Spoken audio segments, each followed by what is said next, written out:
Group captain DK Pandey ji, सीधे मैं आपका रुख करते हुए, चूंकि अभी तक कल तक हम सब ने देखा था कि एक तरफ रूसी सेना थी, दूसरी तरफ यूक्रेन की सेना थी और यूक्रेन के राष्ट्रपति बार बार सामने आकर अपने देश का मनोबल ऊंचा करते थे। लेकिन अब जब हथियारों के साथ यूक्रेन की जो आम जनता है वो भी खड़ी हो गई है, क्या इसने रूस के लिए नई चुनौतियां पैदा कर दी हैं और इससे निपट पाना उसके लिए बड़ी मुश्किल साबित हो रही है? इसी वजह से रूस चाहता है कि जल्द से जल्द अब कोई बीच का रास्ता निकले इस पूरे मामले पर। निश्चित रूप से यही भावना है कि कोलैटरल डैमेज जिसे कहा जाता है कि जब सेनाएं लड़ती हैं तो वो जो उनके खुद के बीच में जो नुकसान होता है वो अलग है, लेकिन आम पॉपुलेशन को या उससे जो लोग एसोसिएटेड हैं उनको किसी प्रकार की डैमेज नहीं होनी चाहिए।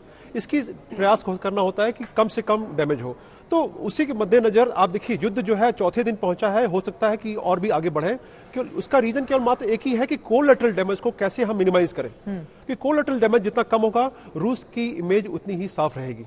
और जहां तक यूक्रेन के वासियों का सवाल है, अब वो इस स्थिति में पहुंच रहे हैं, लेकिन जैसे कि सूचना आ रही है कि लगभग 1 से 1.5 लाख लोग ऑलरेडी यूक्रेन से बाहर जा चुके हैं। बिल्कुल बिल्कुल। तो जब ऐसी स्थिति हो रही है तो जो बचे हुए लोग हैं उनके पास मरता क्या न करता वाली स्थिति हो गई है।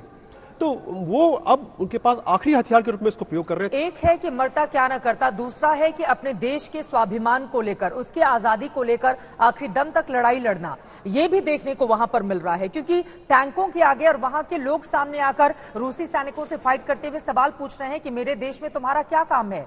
ये रूसी सेना के लिए काफी ज्यादा मुश्किल होगा इसका तोड़ निकाल पाना और इसका जवाब दे पाना। देखिए, इसके पीछे एक और कारण है कि जो आप देख रहे हैं तस्वीरों में जो क्लिप्स आ रही हैं कि वहां के रूसी बख्तरबंद गाड़ियां हैं वो वहां पर खड़ी हैं, और इसका एक रीजन, सबसे बड़ा रीजन है कि जो लॉजिस्टिक सपोर्ट होना चाहिए वो पर्याप्त नहीं है, क्योंकि बहुत विस्तृत क्षेत्र में लड़ाई हो रही है। यहाँ पे मैं टीवी स्क्रीन पर हम लोग दिखा रहे हैं कि यूक्रेन को किस तरह से सैन्य मदद अमेरिका की ओर से, जर्मनी ने 1000 एंटी टैंक हथियार दिए हैं। इस तरह से दूसरे देशों की ओर से भी यूक्रेन को अब मदद दी जा रही है, ताकि इस लड़ाई को, जर्मनी ने 500 स्ट्रिंगर मिसाइल भी दी है, ताकि इस लड़ाई को काफी दिनों तक लंबा खींचा जा सके। नीदरलैंड की ओर से, अमेरिका की ओर से तो अब उसको मदद भी पहुंच रही है, जिसके लिए बार बार यूक्रेन के राष्ट्रपति की ओर से गुहार लगाई जा रही थी। देखिए, साजो सामान आना एक बात है और उनको ऑपरेशनल करके डिप्लॉय करना, उनको एक्सप्लॉइट करना वो दूसरी बात है। तो क्या इस समय यूक्रेन इस स्थिति में है कि इन साजो सामान का प्रयोग वो सही ढंग से कर सके?